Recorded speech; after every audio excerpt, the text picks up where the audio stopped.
દીકરીના લગ્નની ચોરી બંધાઈ ગઈ હતી. વેળા મિલનની હતી. જાન જોડીને વરરાજા આવવાના હતા. મહેમાનોના તેડા કહેવાઈ ગયા હતા. બસ વરરાજાના આવવાની, જાનૈયાઓને આવવાની વાર હતી. જાન આવવાની હોય તો તૈયારીઓ પણ તડામાર હોવી જોઈએ ને. અને એટલે જ ઘરની બહાર મૂકેલા પીપળા પણ પાણીથી છલકાવી દેવાયા. લગન ગીતો નહીં ગવાય તો ચાલશે, પણ ડુંગર ખૂંદી ખૂંદીને પહેલા પાણી લાવવું પડશે. જાન આવવાની છે, પાણીની સુવિધા તો સરખી કરવી પડશે ને. નમસ્કાર, આપ જોઈ રહ્યા છો સંદેશ ન્યૂઝ, તમારી સાથે, સત્યની સાથે, સંદેશ વિશેષ સાથે. હું છું નુપુર. બસ આ જ હકીકત સારા નરસા બધા જ પ્રસંગોમાં હોય છે. આ જ હાડમારી દર વખતે વેઠવી પડે છે. અહીંના લોકોના નસીબમાં જ જાણે આ લખાઈ ગયું છે. અને એ પણ એવા ગામમાં જ્યાં ગુજરાતની જીવાદોરી માં નર્મદા પ્રવેશ કરે છે. હાંફેશ્વર ગુજરાતમાં નર્મદા નદીના પ્રવેશ દ્વાર તરીકે ઓળખાતું છોટા ઉદેપુરના કવાંટ તાલુકામાં આ ગામ આવ્યું છે. આ ગામ ગુજરાત, મધ્યપ્રદેશ અને મહારાષ્ટ્રની સરહદ પાસે આવેલું એક સુંદર સ્થળ જ્યાંથી માં રેવા પ્રવેશે છે. છોટા ઉદેપુરના મુખ્ય મથકથી 40 કિલોમીટર દૂર આવેલું આ ગામ પ્રકૃતિનું અપ્રતિમ સૌંદર્ય હાંફેશ્વરને મળ્યું છે. અને અહીં આવેલું પ્રાચીન શિવ મંદિર જે હાંફેશ્વર મહાદેવના નામથી વિખ્યાત છે. ગામની ફરતે આવેલી માં નર્મદા જે ગુજરાતની જીવાદોરી, કચ્છ, સૌરાષ્ટ્રની તરસ આ નર્મદાએ छिपाવી છે. ગામમાં 12 ફળિયા આવેલા છે અને તેમાંથી એક ફળિયામાં લગ્નની શરણાઈ વાગવાની છે. સંવત 2081ના ચૈત્ર વદ સાતમે રવિવારના શુભ દિને દીકરી જીગલીના લગ્ન છે. ઈશ્વરકુમાર સાથે છોટા ઉદેપુરના હાંફેશ્વર ગામમાં નિર્ધારિત કર્યા છે. વાલસોઈ લાડકવાઈના લગ્ન માટેનો માંડવો બંધાયો હોય અને ઘરમાં કેવો ઉમંગ અને ઉત્સાહ હોય. છેલ્લી ઘડી સુધી તૈયારીઓ ચાલે છે. જ્યાં સુધી દીકરીને સાસરીમાં વળાવવામાં ન આવે ત્યાં સુધી આ હૈયાને ટાઢક નથી મળતી. ઘરમાં માટીના લીપણ થઈ રહ્યા છે. જુદા જુદા રંગોનો ઉપયોગ કરીને દિવાલને સુશોભિત કરાઈ છે. ઘરનો એક એક સદસ્ય ઉમળકા સાથે લગ્નની તૈયારીઓમાં લાગ્યો છે.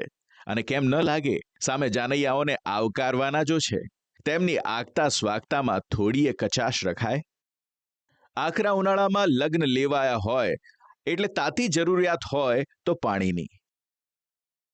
શહેરમાં અને મોટા ગામોમાં લગ્નનો પ્રસંગ હોય તો ઠંડા પાણી, આઈસ્ક્રીમ અને શરબત મહેમાનોની આગળ મૂકી દેવાય છે. પણ આ તો નાનકડું ગામ અને એમાં પણ 10 થી 12 ફળિયા.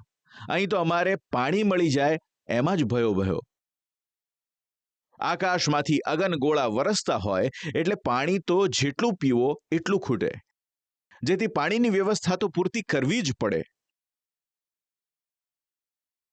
માંડવો બાંધ્યો, અનેરો અવસર આવ્યો.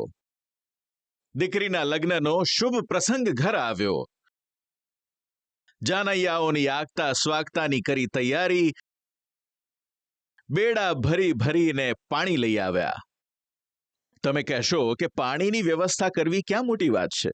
ઘરમાં નળ હોય એટલે મોટા મોટા પીપળા ભરી દો. એનાથી વધારે જાનૈયા હોય તો ટેન્કર મંગાવી દો. પણ ના, અહીં તો ઘરધણીને તો પાણીની વ્યવસ્થા કરવાની જ ચિંતા હોય. કારણ કે નળ અને હેન્ડપંપ તો હોય છે પણ તે કંઈ કામના હોતા નથી. પાણીનું ટીપુય તેમાંથી ના નીકળે. એટલા માટે આ જાનૈયાઓની પાણીની વ્યવસ્થા અગાઉથી કરવી પડી રહી છે. ઘરની સ્ત્રીઓ બેડા ભરીને ડુંગરા ચઢીને કોતરો ખૂંદીને 4 થી 5 કિલોમીટર સુધી ચાલીને પાણી ભરી આવે છે. એ પણ દિવસમાં વારંવાર. ઘરમાં લગ્ન છે એટલે 15 થી 16 પીપળા ભરાય એટલું પાણી લાવવું પડે છે. કોતળેથી પાણી ભરીને લાવે, બેડા બેડા પાણી લાવે તે નહીં રહી તે ખૂટી જાય. તે નજીક પાણી હોય તે પાણી રહી. અમારે નજીક પાણી નહીં હોય તે કાંથી માથે ઢેગડા મેલીને લાવવા. તે કાંથી પાણી રહેવા. તે ડુંગર ચડી લાવો કે? હા, ડુંગર ચડીને લાવવા. હા, તો માથું દુખે? હા, માથું દુખે તે. તમારે તો લગન છે તો હવે શું કરશો? હા, ભરવું પડે. કેટલું ભરવાના? 15 ઉલટી પડે ભરવું પડે. જાન આવવાની હોય તો મહેમાનોને પાણી તો પાવું પડે ને. પ્રસંગમાં પાણી ખૂટી પડે તે કેમનું પરવડે? બસ એટલે ગામના લોકો બેડા ભરી ભરીને પાણીનો સંગ્રહ કરી રહ્યા છે. ગામના લોકોને ઘરનું પીવાનું પાણી લાવવાનું, લગ્ન પ્રસંગ માટે પણ પાણી લાવવાનું. દરેક ઘરના પીપળા ભેગા કરવામાં આવ્યા અને તેમાં પાણી ભરાઈ રહ્યા છે.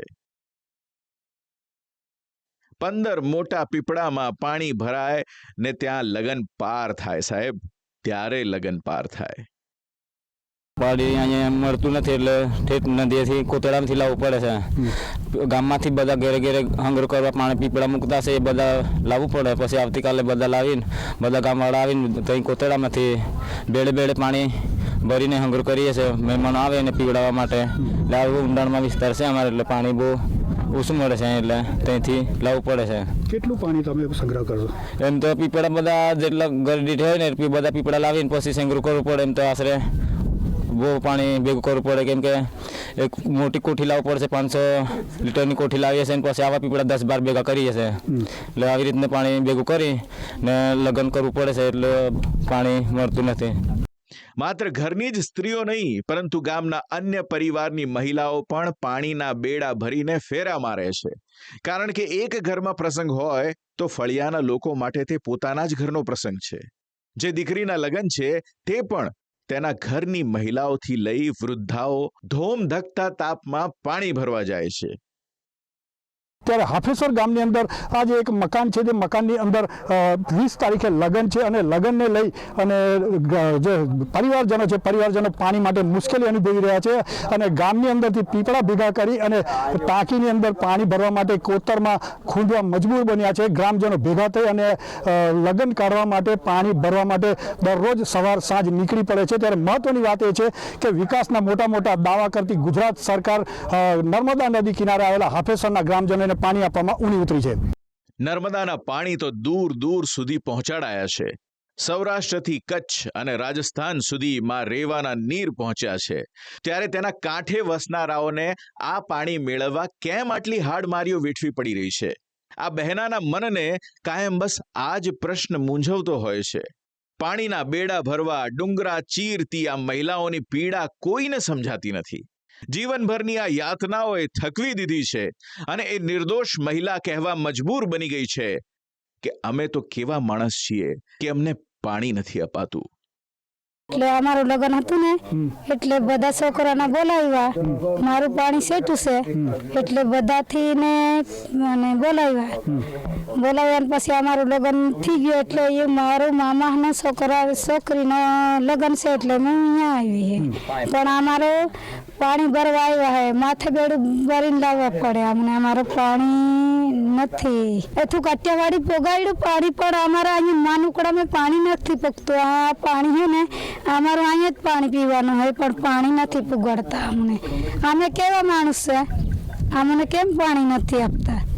હાફેશ્વર ગુજરાતમાં માં નર્મદાનું પ્રવેશ દ્વાર કહેવાય છે. પરંતુ કરમની કઠણાઈ કહો કે ગામના અનેક ફળિયાઓમાં રહેતા સ્થાનિકોના નસીબમાં નળથી આવતા જળ નથી. નળથી જળ આપવાની વાત તો દૂર રહી, પરંતુ પાણીની લાઈન પણ પહોંચાડવામાં આવી નથી. બસ 50 ઘર વચ્ચે એક સ્ટેન્ડ બનાવવામાં આવ્યું છે. ત્યાં નળ બેસાડવામાં આવ્યો છે. અને હા, આ નળ છે તે શોભાના ગાંઠિયા સમાન છે. કેમ કે ક્યારેય પાણી તો આવતું નથી. હેન્ડપંપ પણ ધૂળ ખાતા જોવા મળે છે. તેવામાં ડુંગરા ચડીને પાણી લેવા જવું પડે છે.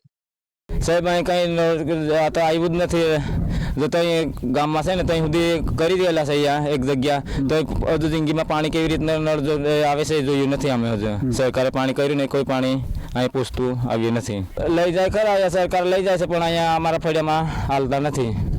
હાફેશ્વરમાં આમલાપાની, ઝરણા, પાદર, કેલિયાબારી, ઉતલધરા, મહીડિયા બાવરી, વાખવી, ઝરવી, મહુડાબારી, અંબાબારી જેવા કુલ 12 ફળિયા આવેલા છે. જેમાં માત્ર 2 ફળિયામાં જ પાણી પુરવઠા વિભાગ અને વાસ્મોએ નળથી જળ યોજના અંતર્ગત પાણી પહોંચાડ્યું છે. અને બાકીના 10 ફળિયા હજી નર્મદાનું પાણી મેળવવા હવાતિયા મારે છે. ગામમાં આંગણવાડી, પ્રાથમિક અને માધ્યમિક અને આરોગ્ય કેન્દ્ર પણ આવેલા છે.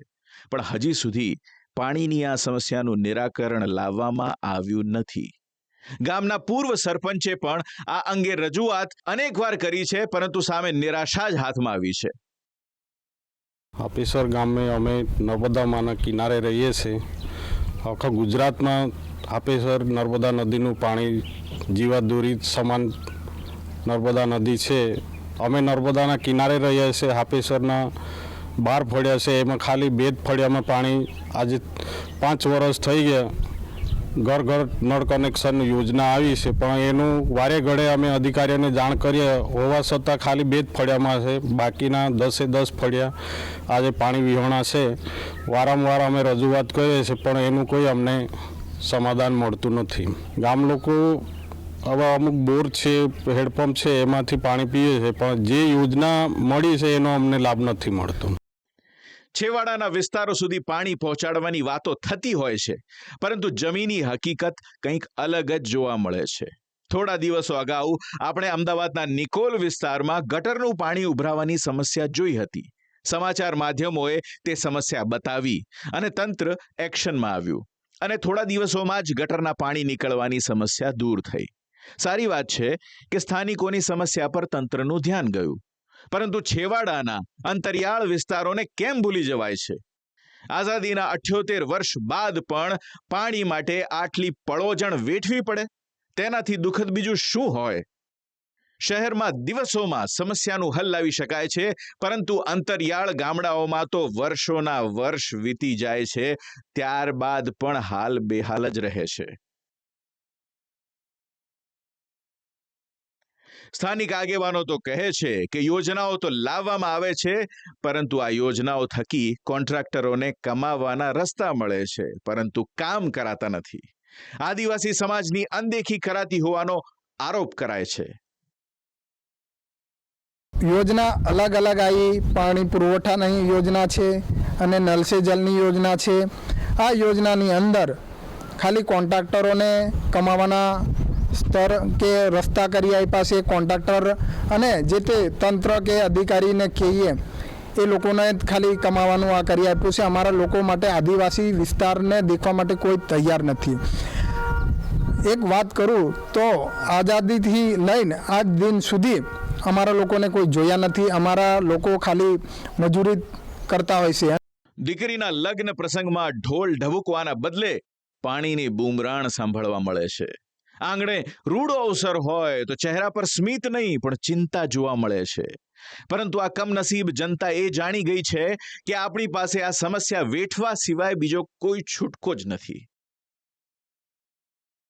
ભલે ગમે તેટલી હાડમારી વેઠવી પડે, કોતરો ખૂંદીને પાણી ભરવા જવું પડે, પણ જઈશ, પણ ગામના પ્રસંગને સારી રીતે પૂરો કરીને રહીશ. દીકરી તો વિદાય થઈને જશે, પણ પાણીની સમસ્યા અહીંથી ક્યારે વિદાય લેશે એ સમજાતું નથી. ના જાણે નર્મદાના કાંઠે વસનારા આ પરિવારોના નસીબમાં નળમાં જળ ક્યારે નસીબ થશે.